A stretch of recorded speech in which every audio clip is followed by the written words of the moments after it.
First and Second Peter. These are parts of the scripture I don't spend a lot of time with, so it's good for me to really have to work through this. And one of the features of this letter is how it presents Jesus as the suffering servant. As a matter of fact, he's really aligned with that figure in Isaiah, especially Isaiah 53. Now, by happenstance, or maybe coincidence or providence, today in the Catholic Church's liturgy, we heard from Acts of the Apostles the story of the Ethiopian eunuch who was reading the scripture, and Philip, one of the deacons, is inspired to go. He's told to go up to that carriage, and this guy's reading the text from Isaiah 53. And Philip asks him, do you understand what you're reading? And he says, how can I, unless somebody explains it? And Philip explains it's about Jesus. Jesus is a suffering servant who's through suffering God has brought life and forgiveness. But what's unique about Peter's presentation, because I would say, this is a contested point, Peter's not the only one who's using the suffering servant to interpret Jesus. Is that way in the Gospels? I would say that it's quite possible Jesus himself understood himself. When he says, the Son of Man came not to be served, but to serve and to give his life as a ransom for many. That seems to echo the servant song. Peter sets forth Jesus as one through whose suffering we have salvation, but also as an example to follow. Now that can be very difficult. Like the Sermon on the Mount, where Jesus teaches, love your enemies, pray for your persecutors, and even turn the other cheek. Those are some of the hardest, if not the hardest teachings of Christian discipleship. Peter picks up on this. Now he's writing in a context, and here's where we have to be careful. The communities to which he was writing, there were slaves who were believers who could be summarily beaten by their master. Okay. Now, we don't have that situation today. And I was really struggling with how would I talk about suffering. It's easy to tell other people how to make sense of their suffering. So I was halfway through the book, and halfway through this chapter, I just had typed a subheading, or a section heading, Participation in the Paschal Mystery. Participation in the Paschal Mystery. I'll explain that here in a second. And that was the day I wasn't feeling something wasn't right. The short of it is that night I ended up in the emergency room in the hospital, and eventually ended up at Brigham and Women's Hospital. That's that very day and night. I was feeling odd, and I was having some pain at the hospital. So this book was on hold for 2 years because initially I wasn't able to get back to it, but then secondly, it was pretty raw, because what I wanted to get at, what Peter gives us a way of thinking about, is how, to be human is to suffer. He's talking about different kinds of suffering. Suffering as a Christian, and that happens in places in the world today. It can happen to us if, to take stances for life against, against war can lead one to opposition and to suffering from one can.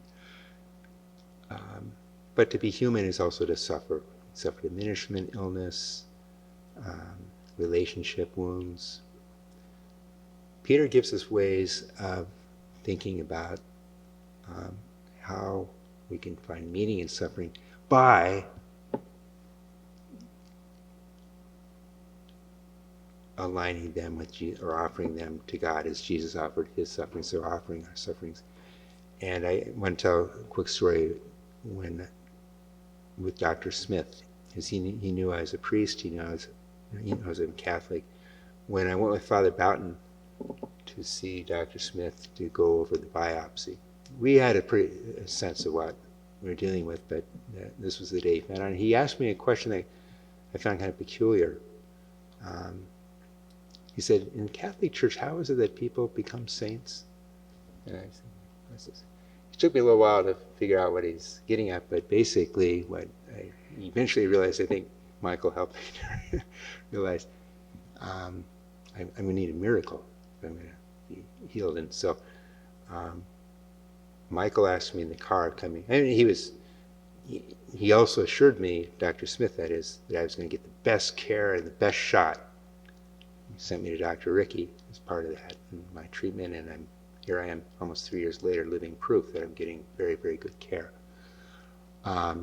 Michael asked me, is there somebody you would like us to pray to intercede for my healing, for whom a miracle might make him a saint, or her a saint? And I said, Father Walter Chiswick, without hesitation. So we've been praying to Walter Chiswick. Walter Chiswick was a Polish-American Jesuit who wanted to work in Eastern Europe and was in Poland and the part of Poland that the Soviet Union took control of, and he was arrested as a Vatican spy and spent a number of years in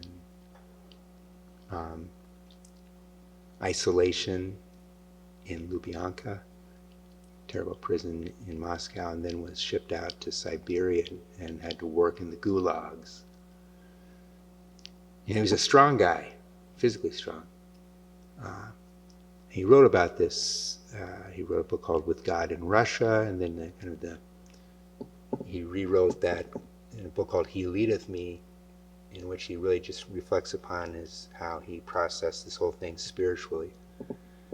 And he was a man of strong faith. He found God's will in dire circumstances. The provincial got a phone call one day from the State Department. He was given up for dead. Nobody had heard from him for years. The provincial guy had a call from the State Department. The U.S. and the Soviet Union are having a prisoner swap, a spy swap, and one of the people coming back is Father Walter Chiswick. And here he came, and not an ounce of bitterness, and he became, he talked, he lectured, he was sought out as a spiritual director, he gave retreats, people wrote him letters. Remarkable man, never embittered, found God's will through all of this, and there's a prayer from him that I was really taken by. And I think it's really in the spirit, the reason I'm going on about this, I think he captures 1 Peter, and I do write about this. He says, Spirit of Christ, help me to accept the sadness in my heart as your will for me in this moment of time. I offer it up in union with your Son's sufferings for the redemption of the persons most in need. What he's setting forth is he believes that God can take. So what the Paschal mystery refers to is Jesus passes from death into life. And that, what does it say about God? God, the crucifixion and death of Jesus, an innocent man, terrible thing. What does God bring?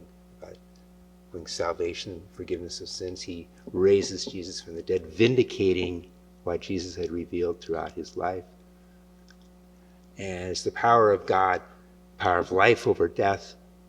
Sin doesn't win out, grace can win out over sin. Joy has the last word, not sorrow. It's belief in God. And to participate in the Paschal mystery is to enter into that dynamic of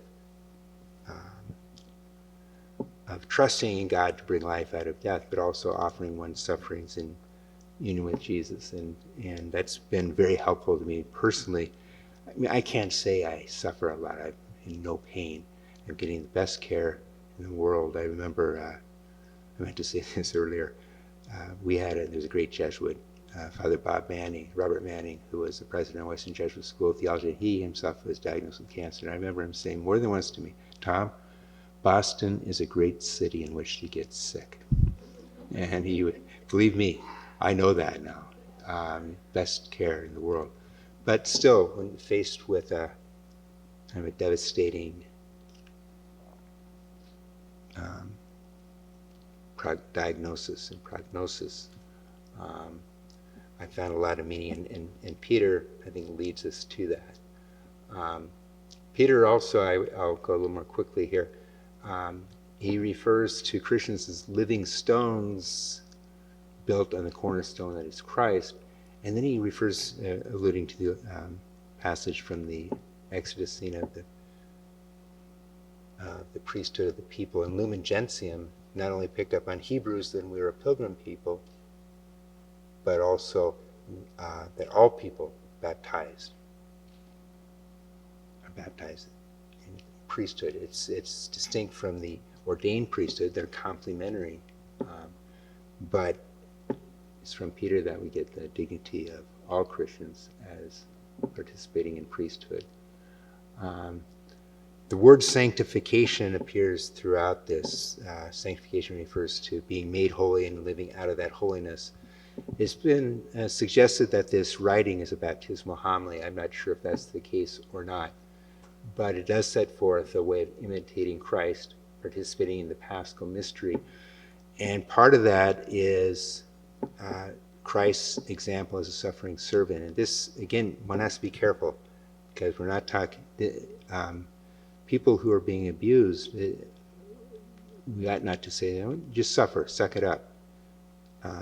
Christians are called to stop abuse, stop, or to stand up to that kind of violence. But there is a sense sometimes where